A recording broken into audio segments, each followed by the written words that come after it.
Приветствую всех на своем канале «Занятия для души. Вязание» с Натальей Волковой. В данном видео я вам хочу представить третью заключительную часть видео МК, как связать красивую нарядную летнюю женскую кофточку из стопроцентного хлопка.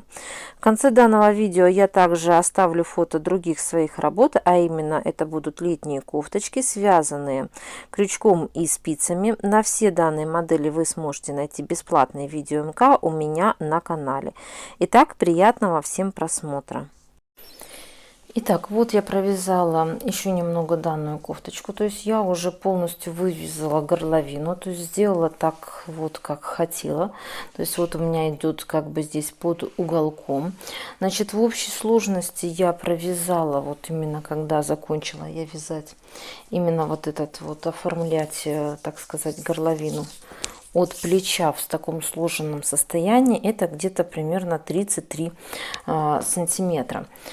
При этом у меня вот остался вот такой вот моточек пряжи от второго мотка, то есть это я все еще вяжу второй моток. Значит, конечно же, потом чуть позже необходимо будет облагородить и обвязать горловину, потому что она не очень аккуратно смотрится в таком состоянии, но потом ее можно будет обвязать. Значит, также необходимо будет еще довязать рукава, то есть это я уже сделаю чуть позже. А сейчас на данный момент я буду вязать вот этим вот основным узором. На длину пока трудно сказать, какую точно я буду вязать, то есть где-то планирую чуть ниже талии провязать вот этим вот узором, то есть полностью в круговую это будет вязаться, то есть спинка у меня вот так вот выглядит сейчас на данный момент. Значит, и по низу потом, когда я провяжу эту кофточку на высоту, как я уже сказала, чуть ниже талии, я хочу по низу еще связать вот такой вот узорчик, то есть вот как у меня сверху идет, как на рукавах будет идти, то есть я еще хочу такой же узорчик связать по низу этой кофточки. Я думаю, что оно должно смотреться хорошо и красиво. То есть это все я сделаю за кадром и покажу вам уже, что у меня получается. Расскажу, как я буду дальше работать. Итак, я провязала еще немножко данную кофточку. Выглядит она у меня вот таким вот образом.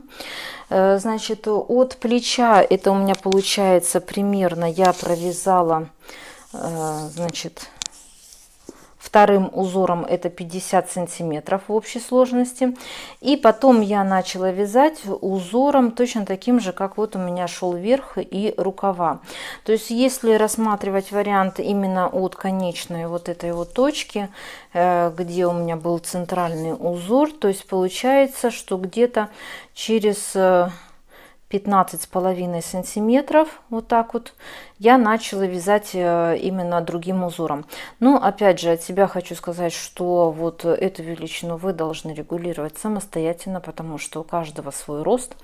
Кому-то нужно подлиннее, кому-то нужно покороче. Также вы, например, можете в виде удлиненной тунички связать такую модель. Поэтому здесь вы уже смотрите сами, насколько вам эту кофточку необходимо будет удлинять. То есть я вот в результате от последнего элемента здесь 15,5 сантиметров я провязала. Далее, значит, я поставила по центральной вот здесь вот по центру поставила маркер. Вот так вот я поставила для того, чтобы у меня здесь по центру именно шел узор. Полный вот этот вот раппорт, чтобы он у меня был вот именно по центру. То есть вот видите, вот таким вот образом, чтобы у меня не было смещения. То есть вот у меня по центру пойдет именно первый вот этот вот элемент. И начала вязать, как я уже сказала, узором вот то, что сверху я провязывала.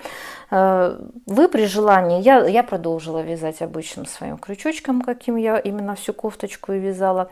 Вы в свою очередь, например, если вам необходимо будет к низу немножко расклешения, ну, предположим, если это необходимо, если вам так больше нравится, то есть вы можете взять крючочек и чуть-чуть побольше, для того, чтобы у вас нижняя часть немножко имела расклешение. Я не стала этого делать.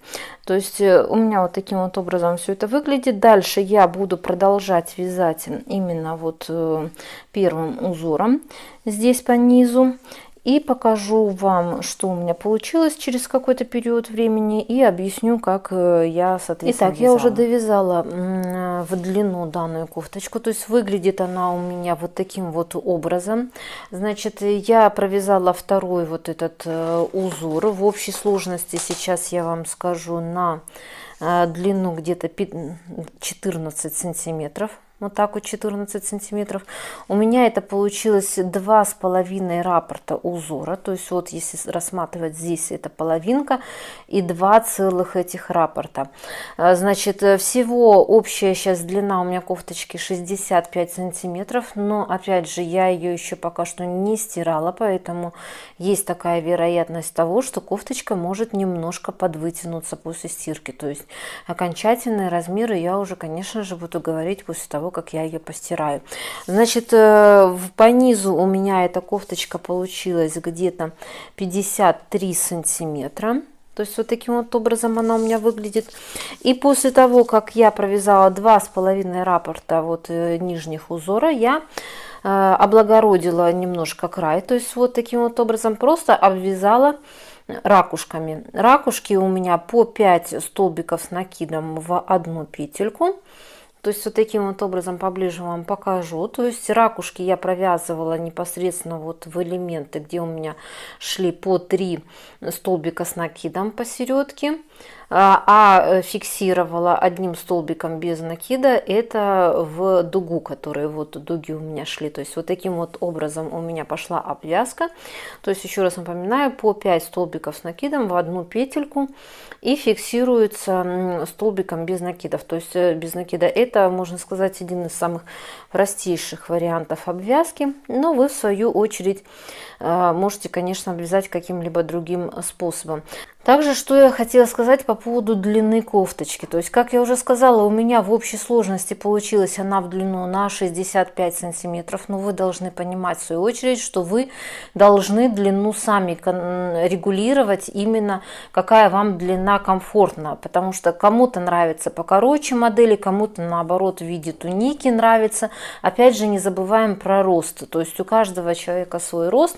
Поэтому я вот, например, просто в процессе вот довязывания вот этого узора нижнего я периодически кофточку примеряла и смотрела, до какой примерно длины она мне нужна будет, то есть какая мне длина нравится. И когда довязала, то, соответственно, просто уже обвязала ракушками. Обязательно еще также напоминаю, что периодически необходимо отпаривать полотно, чтобы оно было более ровным. То есть у меня это уже вариант отпаренный, но единственное, что, как я уже сказала, не постиранный.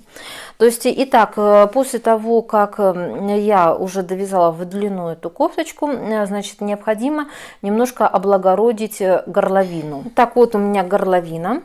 Я ее уже обвязала немножко, ничего не стало особо сложного я здесь добавлять в обвязке. То есть обвязала ее точно так же, как и низ кофточки, то есть это просто ракушками по 5 столбиков с накидом. То есть вот таким вот образом у меня все это выглядит. Начала я обвязку с задней части. Вот здесь вот, чтобы не бросался в глаза вот именно соединение вот обвязки. Или же также при желании можно сбоку начать обвязку, но никогда не начинайте ее спереди, эту обвязку. То есть вот у меня получилось вот таким вот образом. Опять же, если, например, вам нужно еще больше уменьшить вырез, сделать его там поменьше, можете там посмотреть какой-то другой вид обвязки. То есть у меня вот таким вот образом все получилось. Просто столбики с накидом по 5 штук в одну петельку. Вот так вот это все выглядит. Значит, уже можно сказать, что основное полотно этой кофточки у меня готово. Следующее, что необходимо сделать, это обвязать рукава. То есть это последнее, что осталось. Итак, после того, как я довязала именно кофточку, обвязала горловину, значит, вот у меня рукава остались, которые необходимо, так сказать, довести уже до конечного своего внешнего вида. Самый-самый простой вариант, значит, обвязки рукавов, это просто обвязать ракушками. То есть вот как по низу кофточки, как по горловине обвязано. То есть при этом у вас будет просто коротенький рукавчик. и с обвязочкой ракушками. То есть это как первый вариант, так сказать, что можно сделать с данной кофточкой. Второй вариант, это вы можете просто по рисунку связать какой-то участок. Просто у вас будет как бы спущенный вот такой вот рукавчик. То есть это как второй, тоже несложный, я бы так сказала, вариант вот решения вопроса с рукавом. Значит, я же немножечко решила по-другому сделать. То есть я связала рукав вот таким вот образом. То есть на втором рукавчике я вам уже более подробно покажу, как я это делала. То есть вот у меня, вот он связан вот так вот, этот рукавчик. Значит, вязала я его не просто вот ровно, то есть я провязала несколько рядов, это получается в круговую, а потом начала вот вязать туда-обратно и потихоньку уменьшая здесь именно вот потихоньку уменьшая количество петель в каждом ряду. То есть это я вам все еще покажу, каким образом я это делала. То есть для чего это я делала? Для того, что так как у нас модель со спущенным рукавом, то есть получается ситуация, что если просто вязать ровно, получается, что у нас по верху рукава рукавчик как бы получается маленький, а к низу именно под рукой он длинный наоборот получается. Поэтому я вот таким вот образом связала рукавчик. Еще раз повторяюсь, я вам на втором рукаве покажу, объясню более подробно, как я его вязала. И потом, так как рукавчик такой получился достаточно широкий, я связала небольшую резиночку спицами. Опять же, я вязала эту резинку. Вы при желании, например, можете резинку крючком связать. Это если вы совсем никак не вяжете спицами. Но единственное, что резинка крючком, она мне как бы не особо понравилась, потому что она все-таки смотрится немножко погрубее. Но, опять же, если другого варианта у вас не будет, то есть, то тогда можно связать резиночку крючком. То есть вот у меня получился вот такой вот рукавчик, не очень большой, не длинный рукав, и по низу он немножечко собран за счет резиночки, потому что рукавчик получился такой широкий. То есть, итак, значит, что касается вот вязания второго рукава, как я уже сказала, начну я работу вязать вот с нижней, вот с этой вот части соединительной, там, где у нас соединялись вот вперед и спинка соединялись. Вот таким вот образом у меня все это выглядит.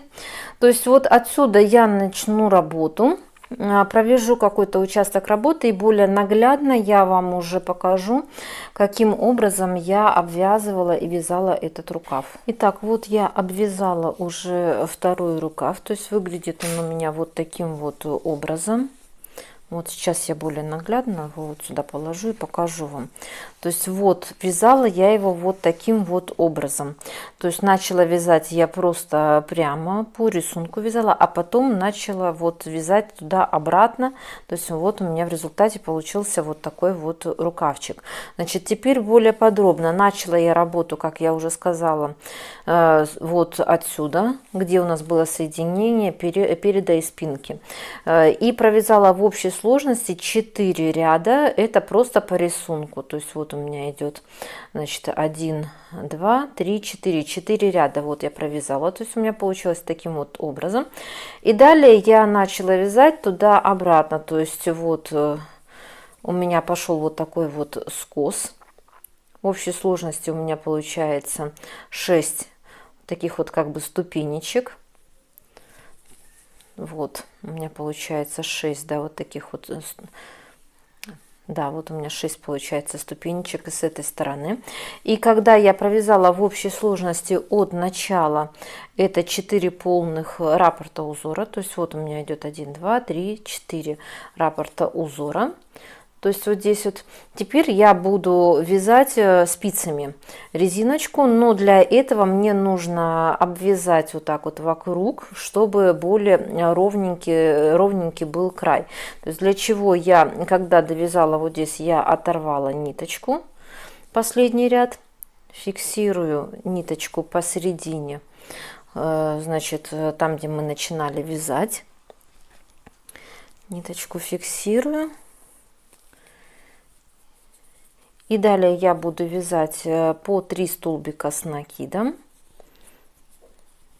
Вот я зафиксировала ниточку посередине. 3 подъемные петли делаем. 3. 2 столбика с накидом. То есть у меня в общей сложности получается как бы 3 столбика с накидом. И далее я буду вязать эти столбики с накидом вот в эти крайние петельки. Между ними я никаких воздушных петель не буду вязать. То есть 1, 2, 3. Далее вяжу 3 столбика с накидом в следующую сюда крайнюю петельку. 1, 2, 3. Далее в следующую.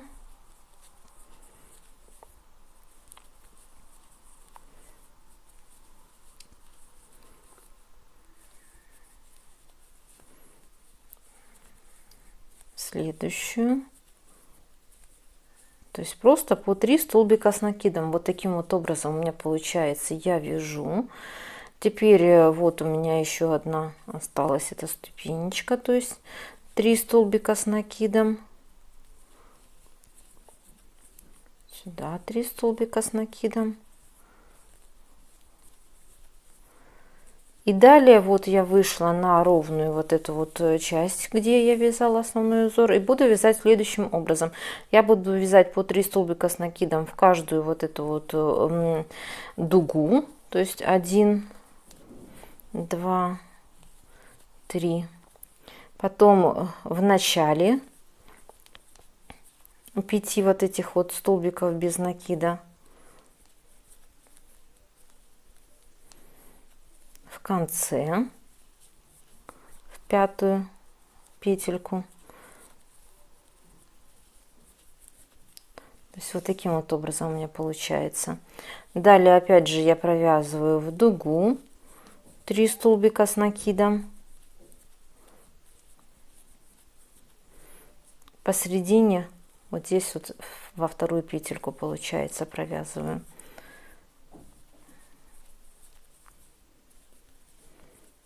Далее опять же в дугу я провязываю 3 столбика с накидом.